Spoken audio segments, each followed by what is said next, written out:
इजहार हमदर्दी भी कीजिए, दुश्मन के खिलाफ अपना इजहार भी कीजिए, मुजम्मत का, नफरत का, लेकिन आपस में प्यार मोहब्बत को कायम रखिए, क्योंकि दुश्मन का मकसद तो आपकी मोहब्बत को तोड़ना है, आपके इत्तेफाक को तोड़ना है, आपको एकजुट रहने से इंकार करने को साजिश तैयार करना है। इसलिए ये जो हम मुजम्मत करते हैं या आप मुजम्मत कर रहे हैं, ये किसी दिखावे के लिए नहीं है, ये उन जज्बात के तहत हैं जो अल्लाह के नबी हजरत मोहम्मद रसूलुल्लाह सल्लल्लाहु अलैहि वसल्लम ने हमें अता किए हैं। पाकिस्तान के मौलवियों से भी कहता हूं कि दिल पे हाथ रख के बताओ, क्या ऐसे आदमी पर गोली चलाना जायज है जिसके हाथ में बंदूक ना पकड़ी हो? क्या किसी ऐसे बंदे का कत्ल करना जायज है जो तुम्हारे खिलाफ लड़ने ना आया? क्या किसी बूढ़े माँ बाप के बेटे को उनके सामने मार देना जायज है जिसने तुम्हें नुकसान ना पहुंचाया हो?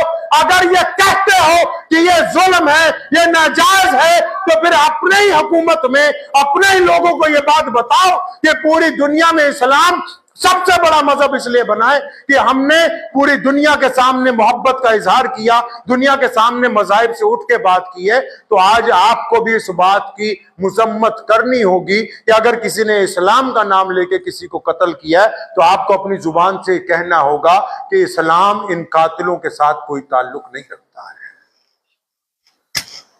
ये हमारे दीन की तालीमात हैं, ये किसी का खौफ नहीं है, ना किसी हुकूमत की चमचागिरी है, ना हमको किसी से कोई रिवॉर्ड चाहिए।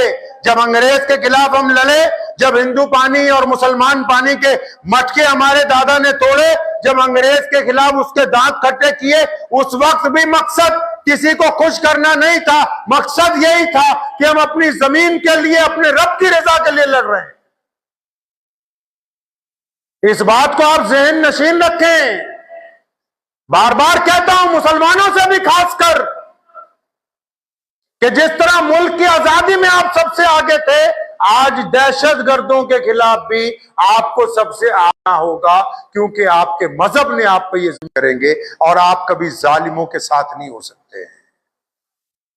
वो अलग बात है कि कुछ लोग सियासी रोटियां सेकने लगेंगे।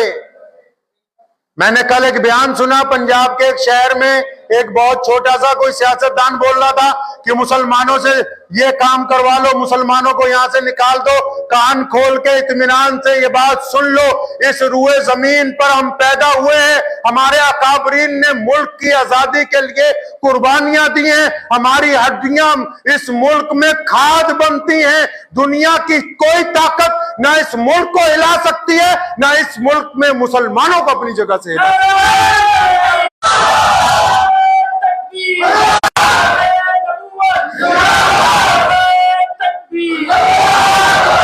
और ये जो हम दहशतगर्दों के खिलाफ हैं, दहशतगर्द कान खोल के सुन ले, चाहे वो पाकिस्तान की तरफ से आए हो, चाहे वो दुनिया की किसी और बड़ी ताकत के मानने वाले हो, उनको कान खोल के कहता हूं सुन लो, अगर दहशतगर्दी करनी है अपनी औकात, अपना नाम लेकर करो।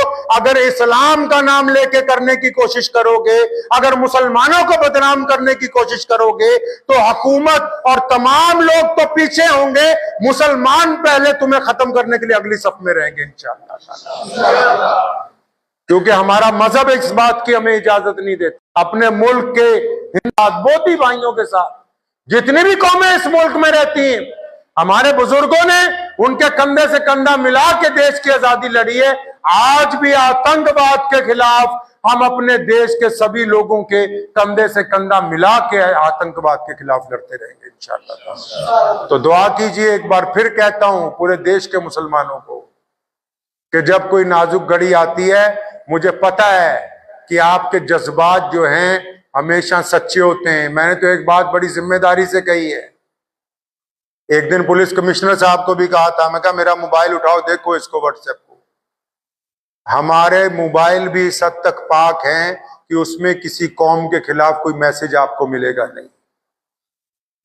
ये बड़ी जिम्मेदारी की, भाई छोटी बात नहीं मैं कह रहा हूं मेंबर पे बैठ के।